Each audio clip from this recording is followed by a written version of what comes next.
Assalamualaikum warahmatullahi wabarakatuh.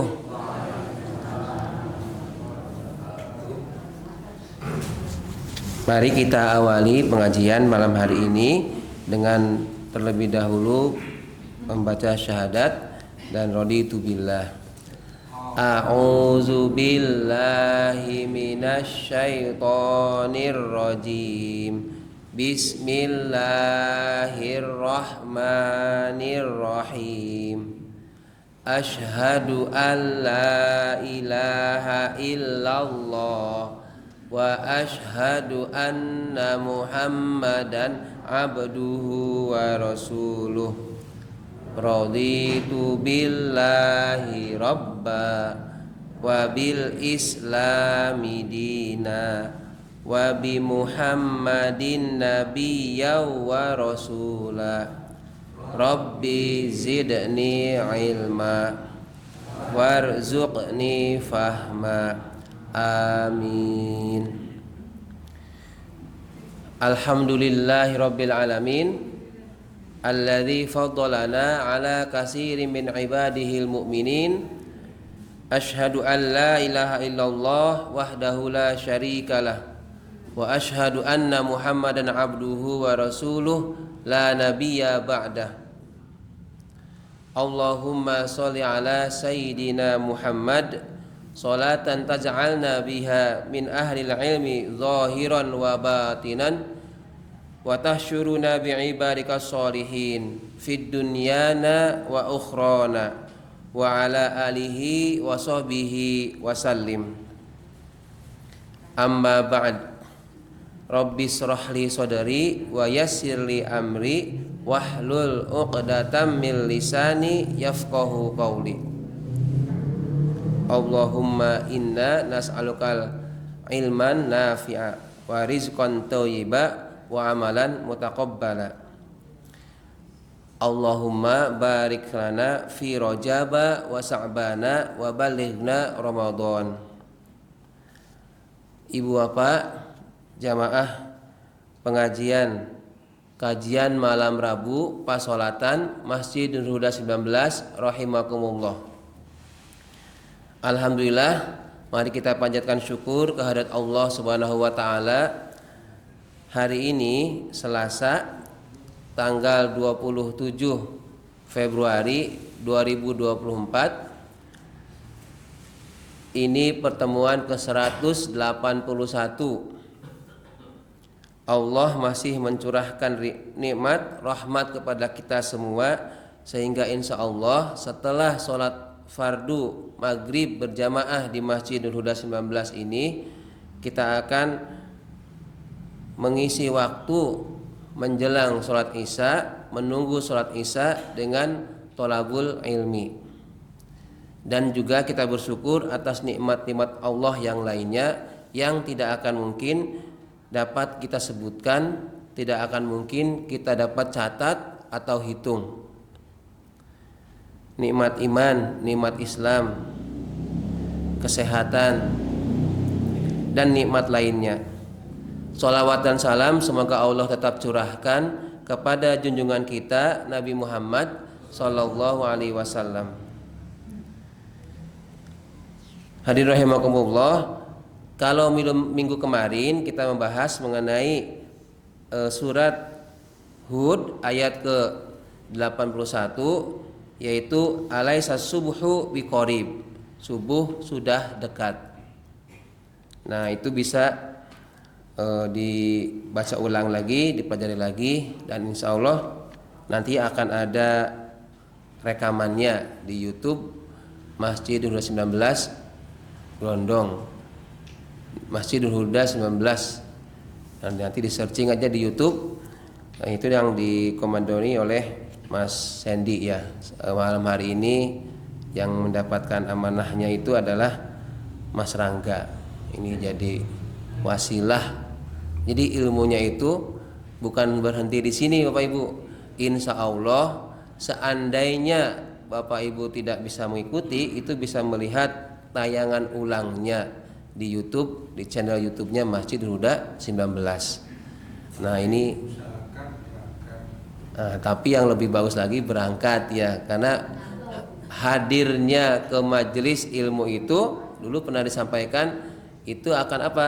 Man talabal ilma takaffalallahu mir rizqihi. Barang siapa yang menuntut ilmu, maka Allah akan mencukupkan, akan menjamin rezekinya. Perkara sampai majelis ilmu kok ngantuk tidur itu wajar. Dengan hadirnya saja, tidurnya atau ngantuknya di majelis ilmu itu lebih baik dibandingkan di bukan majelis ilmu. Karena meskipun terkantuk-kantuk, meskipun semangat, malaikat tetap akan memberikan rahmatnya. Disebutkan ini dalam kitab Lubabul hadis yang malam hari ini kita akan ungkap. Di antaranya apa itu? Bab pertama yang diangkat oleh Imam Jalaluddin Suyuti adalah tentang ilmu dan agama. Jadi memang penting orang beragama tanpa ilmu itu sia-sia. Bahkan disebutkan 1000 ibadahnya orang yang jahil, orang yang bodoh itu lebih disenangi oleh setan. Ibadahnya seorang yang berilmu atau dia beribadah karena ilmu itu ditakuti oleh 1000 setan. Ayo. Jadi kalau kita ibadahnya tanpa ilmu, nggak ngaji pas sholatan, nggak ngaji yang lain, ibadah yang lain, itu apa? Setan senang banget. Karena apa? Itu bisa digoda, sia-sianya ibadah bisa terjadi ya. Tetapi begitu ada seorang yang beribadah dengan ilmunya, dia sholat dengan tahu dasar-dasarnya ilmunya, maka satu setan nggak kuat. Sehingga apa? 1000 setan digabung supaya apa? Orang itu yang sedang ibadah terutama sholat bisa kacau. Ini kalau 1000 orang yang sholatnya tanpa ilmu, itu cukup dikirim setan, terus satu aja, satu prajurit aja sudah, prajurit setan. Tapi begitu orang yang sholatnya itu tahu ilmunya, maka setan ini ngajak bolone, ngajak bala tentara lain 1000 setan. Saking apanya? Karena mengerti ilmunya itu. Makanya duduknya jenengan di sini itu alhamdulillah patut disyukuri. Tidak semua orang berkuasa untuk duduk di masjid. Ya. Kuat dia, sehat dia.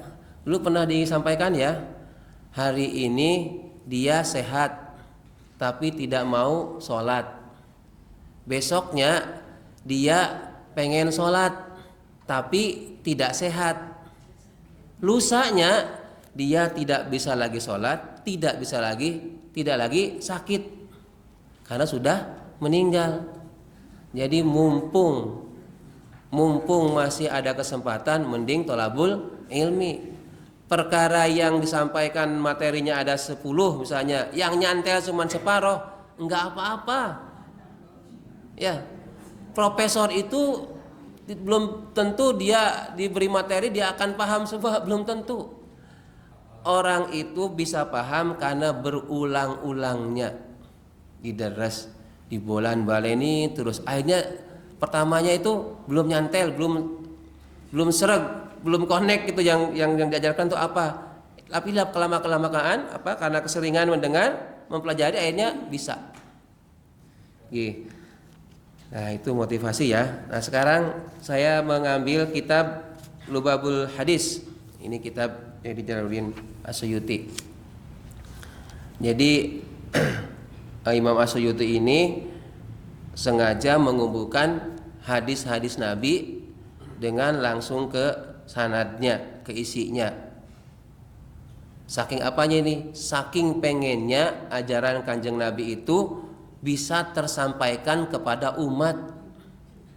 Jadi beliau ini bisa hafal, tahu mengenai hadis, tidak mau untuk dirinya sendiri, tapi pengen supaya orang lain itu bisa tahu, mengerti. Maka dibuatlah kitab ini. Disebutkan ini kitab ada 40 bab. satu babnya itu ada 10 hadis. Berarti ada berapa hadis? 10. Semuanya ada 40 bab. Satu babnya ada 10 hadis. Kalau begitu semuanya ada berapa hadis? 400. Ya, ini agak matematik sedikit. 400 hadis. Meskipun ada di bab ini tidak 10 tapi 11. Ya, seperti Bapak Ibu kalau ngaji kitab Arba'in, Arba'in itu artinya 40. Ya, An-Nawawi itu 40 Arba'in itu artinya, tetapi dalam kenyataannya tidak 40 hadis lebih. Yaitu untuk memudahkan aja mengingat Arba'in, hadis Arba'in. G. Yang diambil adalah mengenai keistimewaan masjid atau fadilatul masajid. Keistimewaan masjid. Dulu dalam kajian malam Rabu Paswatan di sini kita sudah pernah bahas mengenai adab-adab di masjid. Nah, barangkali itu ada yang lupa atau yang tidak ikut, maka sekarang saya ulang, tapi tidak semuanya terkait dengan adab masjid. Ini saya murni menggunakan dari hadis-hadis yang ada dalam kitab Lubabul Hadis. Ya. Ada 11, ada 10 atau 11 ya. Nanti kalau cukup kita selesaikan, kalau tidak nanti ada tanya jawab ya. Yang penting tanya jawab itu, barangkali ada masalah kan bisa langsung diselesaikan. Hadis pertama. Qala Nabi sallallahu alaihi wasallam, al masjidu baitu kulla mu'min. Al masjidu baitu kulli mu'min. Masjid, kata Nabi sallallahu alaihi wasallam, masjid itu adalah rumah setiap mukmin. Ini maksudnya apa ini? Kalau rumah berarti setiap orang boleh tidur di sini. Dulu pernah kan bahas ya, adab di masjid, bagaimana kalau tidur, bagaimana kalau ikut numpang tidur di masjid, di dalam masjid. Nah, hadis ini masjid adalah rumahnya setiap mukmin. Apa maksudnya? Menurut Imam An-Nawawi, yang dimaksud dengan baitu kulli mukmin, masjid sebagai tempat atau rumahnya setiap muslim adalah bahwa setiap mukmin kedudukannya sama ketika di dalam masjid. Jadi sama, apakah dia punya jabatan, apakah dia punya strata di ekonominya lebih tinggi atau biasa atau rendah, begitu masuk masjid sama. Jadi tinggalkan jabatan, mau yang statusnya apa gitu ya, dengan yang biasa, itu dalam masjid sama. Adapun nanti kalau dalam urusan soft sholat, maka yang diutamakan adalah yang sepuh, yang sudah sepuh, yang ilmu agamanya, ilmu Al-Qur'annya lebih banyak, maka diberi kesempatan untuk di soft awal, terus ke belakang. Yang paling belakang untuk laki-laki adalah anak-anak, ya, anak kecil. Yang perempuan, kalau aturannya ini kaidahnya, soft terbaik laki-laki adalah paling depan, soft yang paling buruk paling belakang. Tapi buruknya soft itu bukan berarti jelek, aku nggak mau di paling belakang, enggak. Ini motivasi supaya di awal. Adapun perempuan, soft terbaiknya adalah paling belakang. Soft yang tidak bagusnya adalah di depan. Lalu pertanyaannya, bagaimana kalau di masjid kita? Hadirin rahimakumullah, kita tidak bisa memaksakan kalau keadaan atau layout dari masjid ini itu tidak bisa seperti apa yang dituntunkan oleh Kanjeng Nabi. Coba bayangkan kalau masjid ini disetting yang ibu-ibu di belakang duluan. Nanti begitu mau masuk, susah itu ibu-ibu, dari mana masuknya? Ya, maka apa? Sudah nggak apa-apa, yang ibu-ibu itu depan dulu diisi penuhin, kemudian terus disusul belakangnya.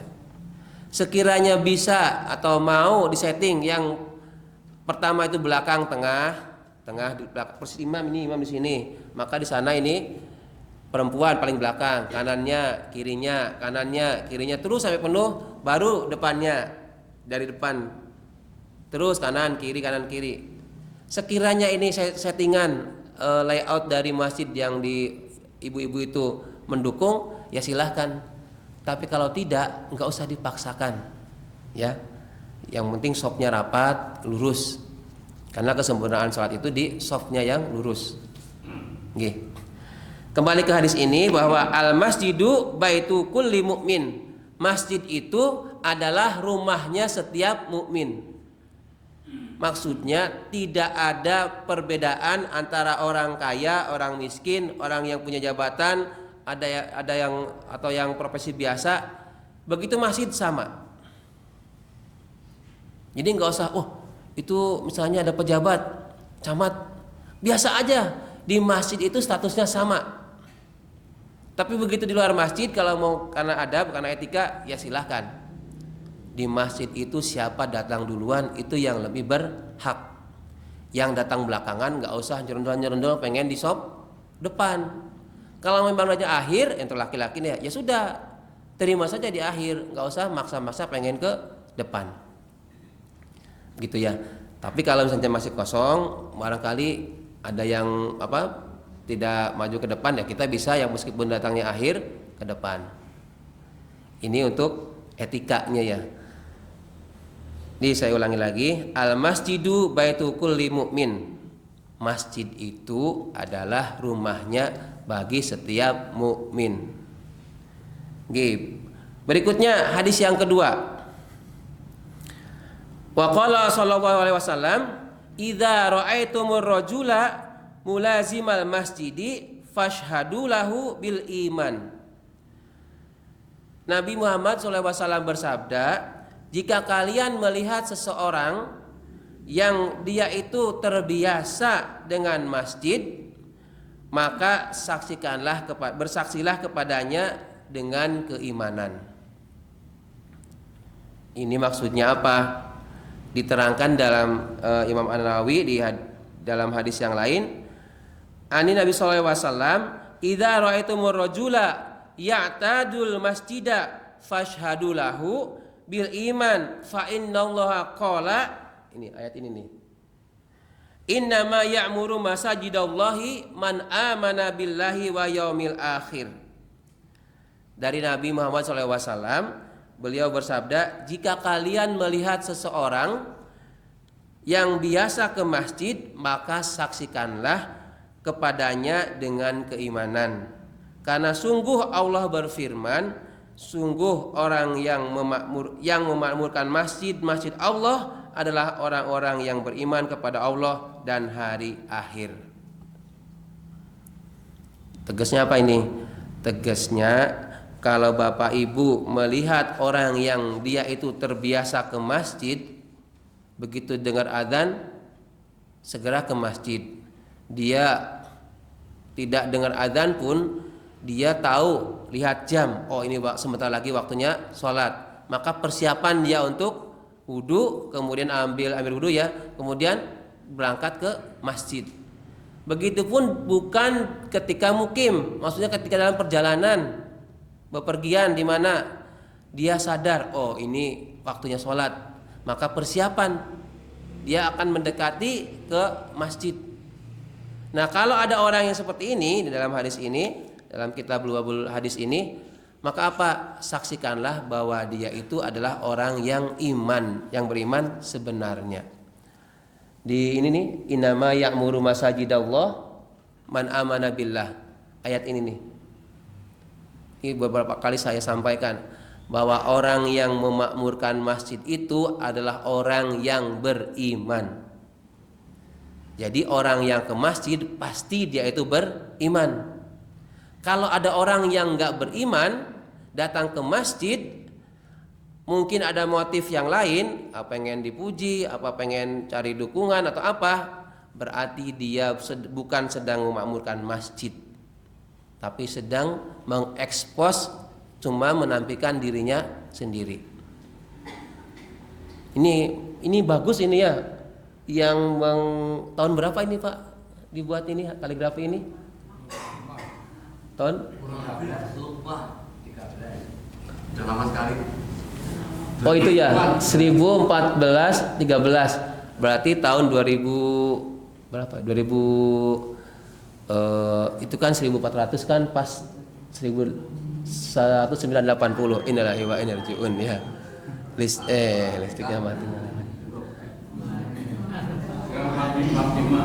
8 berapa itu? 93. 92 atau 93 ya. Oke, ini informasi ini terkait dengan kalender. Jadi di Muhammadiyah itu kemarin di Pekalongan ada namanya Munas Musyawarah Nasional itu terkait dengan majelis tarjih. Di antaranya itu akan menggunakan kalender global Islam internasional. Sehingga apa? Sehingga nanti tidak usah repot ketika mau kapan awal Ramadan, kapan Lebaran, Idul Fitri atau Idul Adha. Nah itu ya. Ini juga kan kita nggak familiar dengan 1413, tahunnya 1980 misalnya ya. Nah ini kan berarti sekitar 1993. Ini yang membuatnya orang sini atau orang Pleret? Masih hidup? Monokro. Ya.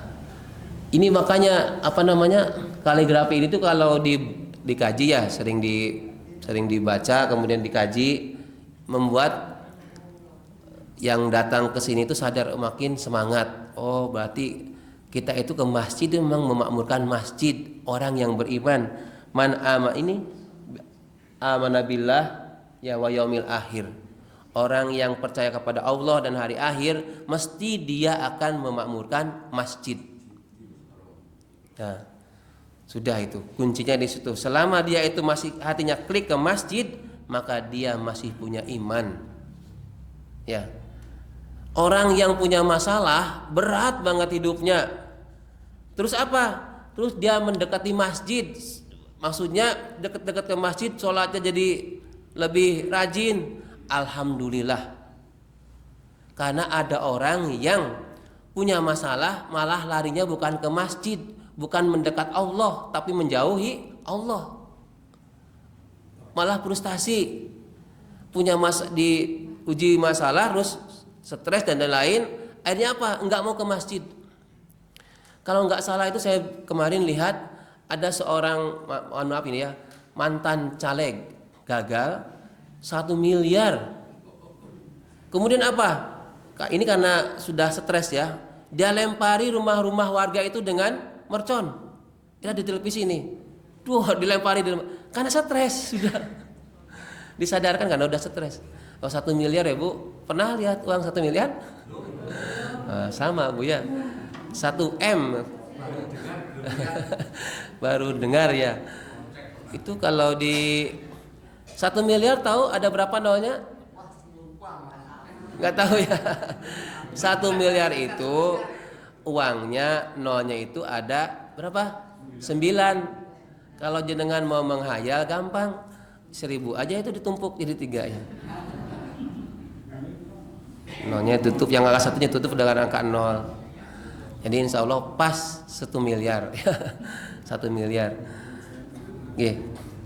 Jadi orang yang begitu klik hatinya ke masjid, maka dia posisinya masih beriman kepada Allah dan hari akhir. Senakal-nakalnya, sebejat-bejatnya, sesetres-stresnya orang, kalau dia punya masalah tapi dia suka ke masjid, maka dia harusnya bersyukur dan kita perlu dukung. Jadi kalau ada yang orang-orang kok mendadak ke masjid, jangan kok kadingaren neng masjid. Jangan, itu alhamdulillah.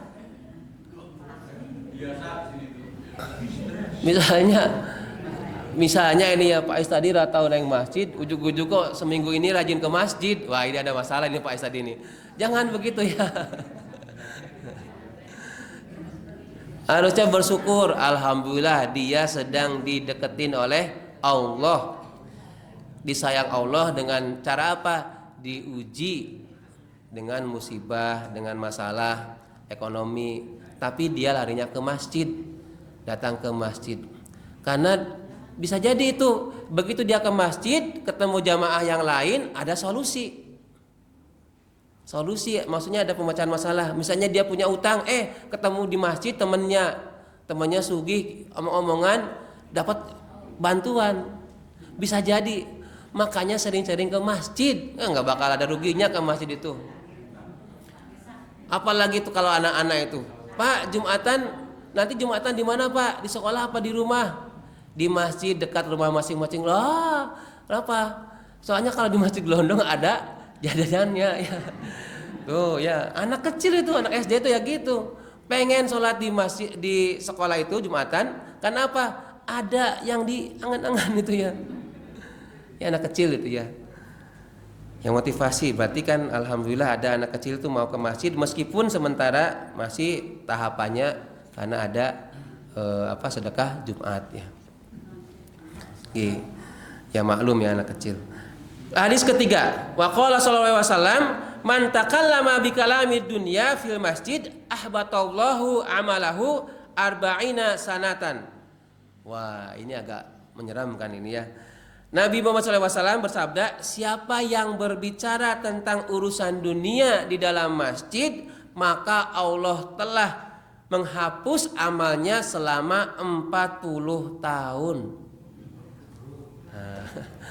Omong-omongan yang masjid apalagi ngerumpi jelek-jelekin orang lain di dalam masjid, kata Allah, ahbatallahu amalahu arba'ina sanah. Allah akan menghapus pahala amal-amalnya selama 40 tahun. Jadi kalau di dalam masjid diampet rasa kalau gitu boleh dong saya keluar dulu ke masjid baru ngomongin. Wah itu mah pinter-pinteran ya. Ditegaskan lagi dalam hadis dari Abu Hurairah, idza ra'aitum man yabi'u aw yabta'u fil masjid faqulu la arba'ahallahu tijaratak wa idza ra'aitum man yanshudu fihi dollah faqulu la raddallahu alaik. Dari Abu Hurairah ini, jika kalian melihat orang berjualan atau membeli di dalam masjid, menjual atau membeli dalam masjid, maka ucapkanlah la arba'ahallahu tijaratak, Allah tidak akan memberikan keuntungan kepadamu. Ya, kalau bahasa gampangnya ora payu ya, ojo ngati payu ya. Atau dan jika kalian melihat orang yang mencari barang hilang di dalam masjid, ucapkanlah Allah tidak akan mengembalikan barang yang hilang itu. Makanya kalau dalam masjid tidak usah diumumkan, misalnya barang kehilangan, ada motor kehilangan, pengumuman misalnya telah hilang sepeda motor milik misalnya si fulan tadi pagi, jangan. Kenapa?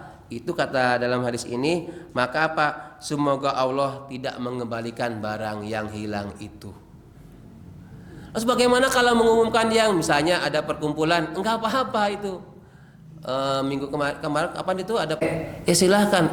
Itu kan membuat jamaah kumpul ya, bukan terkait dengan tijaroh, dengan jual beli atau barang hilang. Bagaimana kalau ada kunci yang tertinggal di masjid atau dompet yang tertinggal di masjid, itu mengumumkan boleh, itu boleh, ada yang ketinggalan, bukan berarti orang beda kan statusnya. Ini ada orang yang kehilangan terus dia lapor ke sini, diumumkan di masjid, pengumuman saya tadi kehilangan dompet di jalan anu sampai anu, nah itu nggak boleh. Tapi kalau misalnya takmir menemukan barang punya jamaah yang sholat di sini, apa gitu kunci, HP, apa dompet, diumumkan dulu. Siapa tahu ada yang ketinggalan, ada yang tahu itu barang siapa, maka boleh. Ya. Hadis keempat sekarang.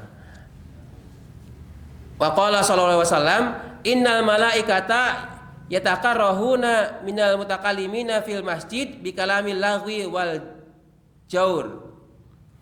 Nabi sallallahu alaihi wasallam, sesungguhnya malaikat itu tidak suka orang-orang yang berbicara di dalam masjid dengan pembicaraan yang sia-sia dan menyimpang dari kebenaran.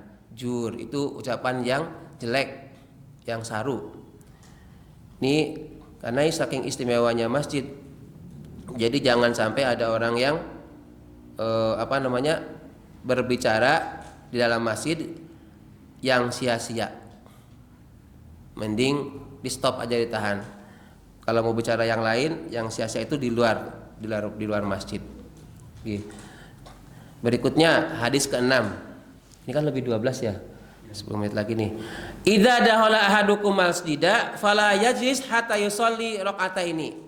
Apabila salah seorang di antara kalian itu masuk ke dalam masjid, maka jangan duduk sebelum sholat 2 rakaat. Dulu pernah disampaikan. Ini maksudnya sebisa mungkin sholat tahiyatul masjid terlebih dahulu. Sifatnya tidak wajib. Sekiranya waktunya cukup, maka silahkan lakukan. Sekiranya waktunya tidak cukup, maksudnya sudah keburu qomat, apalagi di sini ada timer hitung mundur mau mendekati qomat, maka berdiri saja, tunggu sampai waktu qomat tiba. Lalu ngapain selama berdiri? Diam aja gitu? Ya boleh, diam aja boleh. Atau membaca subhanallah walhamdulillah wala ilaha illallah wallahu akbar. Berapa kali? Sebanyak-banyaknya sampai waktu qomat tiba. Jadi sambil berdiri gitu ya, sambil nunggu misalnya 1 menit lagi, ya segini-gini juga boleh. Subhanallah walhamdulillah wala ilaha illallah wallahu akbar. Atau berdoa. Doanya apa? Doa tentang untuk keperluan akhirat ataupun doa yang jenengan punya masalah. Misalnya pengen rezeki, itu kan waktu diijabahnya doa antara adzan dengan qomat kan, doa aja. Pakai bahasa dari Al-Qur'an boleh, dari hadis boleh, atau dari bahasa kalbu, bahasa jenengan. Sambil menunggu qomat misalnya Allahumma gfirli wa liwalidayya warhamhuma kama rabbayani shaghir. Itu boleh.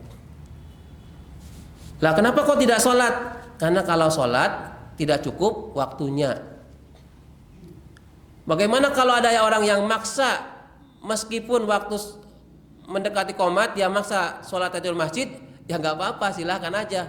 Tapi begitu muadzin itu sudah Allahu Akbar, maka stop, jangan dilanjutin sampai selesai, sampai imamnya sudah mengganggu yang lain, malah imam sudah Allahu Akbar, dia belum selesai, dia mau selesaikan dulu tahiyatul masjidnya atau qobliyahnya.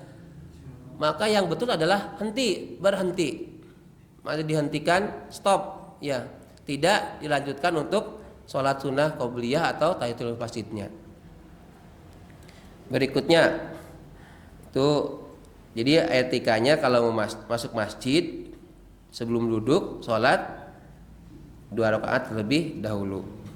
Ini nanti silahkan diamalkan ketika Bapak Ibu nanti ini, kan nanti ada takjilan ya, insya Allah pas bulan puasa ini sekitar berapa hari lagi? 13 hari lagi ya, atau 2 minggu ya.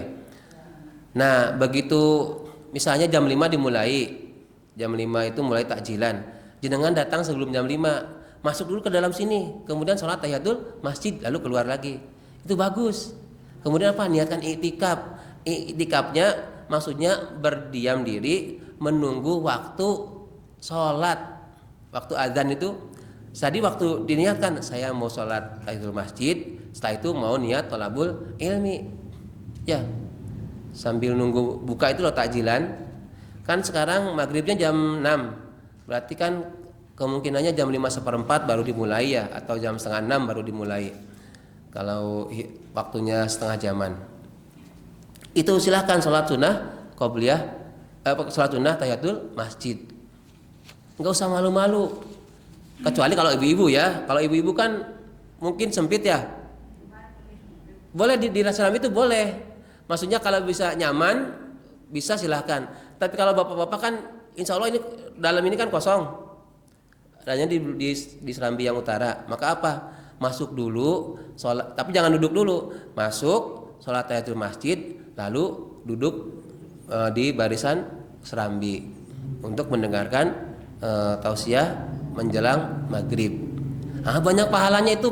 Jadi amalan-amalan kecil yang bisa kita lakukan selama bulan puasa itu banyak. Berikutnya, wa qala sallallahu alaihi wasallam, irtafatil masajidu sakiyatan minal ahliha alladzina yatakallamuna fiha bikalamid dunya fatastaqbilha malaikah fataqulu irji'i faqad bu'isna bihalakihim. Ini mirip seperti yang tadi.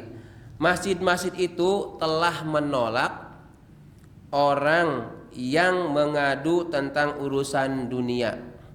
Malaikat akan menemuimu, kemudian ia berkata, pulanglah, irji'i faqad bu'isna bihalakihim.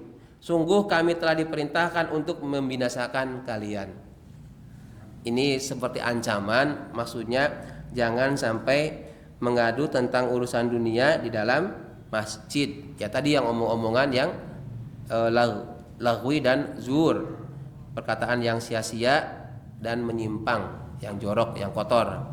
Misalnya nama binatang atau bahasa-bahasa yang saru, itu jangan. Itu malaikat akan menemuimu lalu berkata, pulanglah. Emang kelihatan malaikatnya ini kita dimaknai bahwa tidak bolehnya kita berkata yang jelek, yang lagwi dan jur di dalam masjid. Kemudian dua lagi ya. Hadis yang ke-9. Man basato hasiron fil masjid lam tajril malaikah tastaghfiru lahu madama dzalikal hasir fil masjid. Ini kabar baik ini bagi yang suka membersihkan masjid. Siapa yang membentangkan tikar di dalam masjid, maka malaikat akan selalu memintakan ampunan untuknya selama tikar itu di dalam masjid. Hasiron dimaknai sebagai tikar. Kalau di kita nggak ada tikar, berarti kalau karpet nggak dapat pahala. Itu dibuat sama ya, dianalogikan. Kalau hasiron itu tikar. Kan di sini ini juga bentuknya tikar kan, tapi bentuk karpet. Sama, siapa yang memasang membentangkan tikar di dalam masjid, lalu masih di tikar ini terus dipakai, maka malaikat akan selalu memohonkan ampunan untuknya selama karpet itu belum digulung. Jadi kalau pas bersih-bersih, pas pasang karpet ikut-ikutan, ayo meskipun cuma sedikit, karena pahalanya terus-terusan akan dimohonkan ampunan oleh malaikat kepada Allah itu si fulan yang masang karpet. Tapi kan jarang-jarang ini ya. Kalau tidak salah takmir itu mengusulkan untuk dicuci ya. Jadi enggak Pak tadi. Oh dipakai vakum ya. Ya, udah zaman canggih ya, enggak harus dicuci ya. Yang penting nanti bersih dan wangi ya, makin enak nanti. Nah ini yang tambahan lagi hadis yang ke-10-nya. Wa qala sallallahu alaihi wasallam, man akhraja qadaratu minal masjid biqadri ma yaduru fil aini akhrajahu Allah taala min a'zami dzunubih. Barang siapa yang mengeluarkan kotoran dari dalam masjid, sekiranya kotoran itu dapat dilihat secara kasat mata, maka Allah akan mengeluarkannya dari dosa-dosa yang besar. Jadi misalnya kalau ada telek, cicak, diambil, dibersihkan, itu kan kecil kelihatan. Nanti kata Allah ini, Allah akan mengeluarkannya, akhrajahullahu ta'ala min a'zami dzunubih. Allah akan keluarkan dosa-dosa besarnya.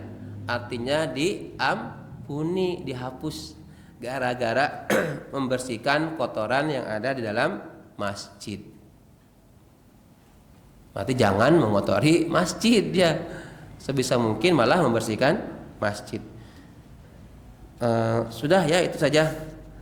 Dan satu lagi tuh yang la taj'alul masajida katoruq. Jadi jangan menjadikan masjid seperti jalan-jalan, besok aja insya Allah. Silahkan kalau ada yang mau bertanya sebelum Pak tadi. Beberapa waktu yang lalu itu saya takziah. Itu orang yang meninggal itu agamanya cuma di KTP, nggak pernah sholat katanya. Nah waktu kita mau menyalakan teman-teman dilarang. Itu katanya nyalakan orang itu dosa. Hukumnya gimana dia sebenarnya? selama dia sudah bersaksi, bersyahadat bahwa dia itu asyhadu alla ilaha illallah ya wa asyhadu anna muhammadar rasulullah, meskipun sekali kemudian berikutnya dia tidak menjalankan sholat, maka dia punya hak untuk disolatkan. Dan kewajiban yang di sekitar itu, yang di kampung atau di tempat itu, fardu kifayah, satu atau dua orang harus menyolatkan. Jika tidak, maka yang lainnya dianggap mendapatkan dosa. Jadi cukup satu orang ya nggak apa-apa. Tapi jangan sampai kita tidak menyolatkan orang lain karena dendam atau sentimen. Oh kayak misalnya bermasalah. Jangan ya. Sebisa mungkin kita tetap menyolatkan. Bagaimana itu Buya Hamka? Buya Hamka itu meskipun Soekarno itu membuat Buya Hamka di penjara, tetap nyolatin. Jadi selama dia itu pernah apalagi kan Islam KTP ya, berarti Islam KTP dia pernah bersyahadat, maka dia punya hak untuk disolatkan. Satu orang aja, dua orangnya cukup sebagai sudut menggugurkan fardu kifayahnya orang yang masih hidup terhadap orang yang muslim yang meninggal. Itu ya. Kalau jenengan nggak ikut sholat tapi yang lain udah sholat, ya alhamdulillah, karena jenengan sudah gugur kewajibannya, yang lainnya sudah ada yang nyolatin. Waduh. Nah beda lagi kalau dulu kan ada artis itu ya. Jadi artis itu diperebutkan. Anaknya itu Islam awalnya, tapi katanya dia sudah masuk keluar dari Islam, maka mau dipakai secara Islami itu ditolak sama yang lain. Karena ini artis ini pernah keluar dari Islam. Na'udzubillahi min dzalik ya. Ini hati-hati ini. Makanya kita benar-benar Rabbana zolamna anfusana itu ya, kemudian Rabbana la tuzigh qulubana itu harus didawamkan terus. Karena kita tidak bisa menjamin akhir hayat kita itu tetap dalam keadaan mukmin, dalam keadaan muslim. Rabbana la tuzigh qulubana ba'da id hadaitana wa hab lana min ladunka rahmah innaka antal wahhab. Ampun, ada yang lain? Cukup nggih? Ya, mari kita akhiri dengan bersama-sama membaca doa kafaratul majelis. A'udzubillahi minasyaitonirrajim. Bismillahirrahmanirrahim. Subhanakallahumma rabbana wa bihamdika asyhadu an la ilaha illa anta astaghfiruka wa atubu ilaik. Alhamdulillahirabbil alamin. Assalamualaikum warahmatullahi wabarakatuh.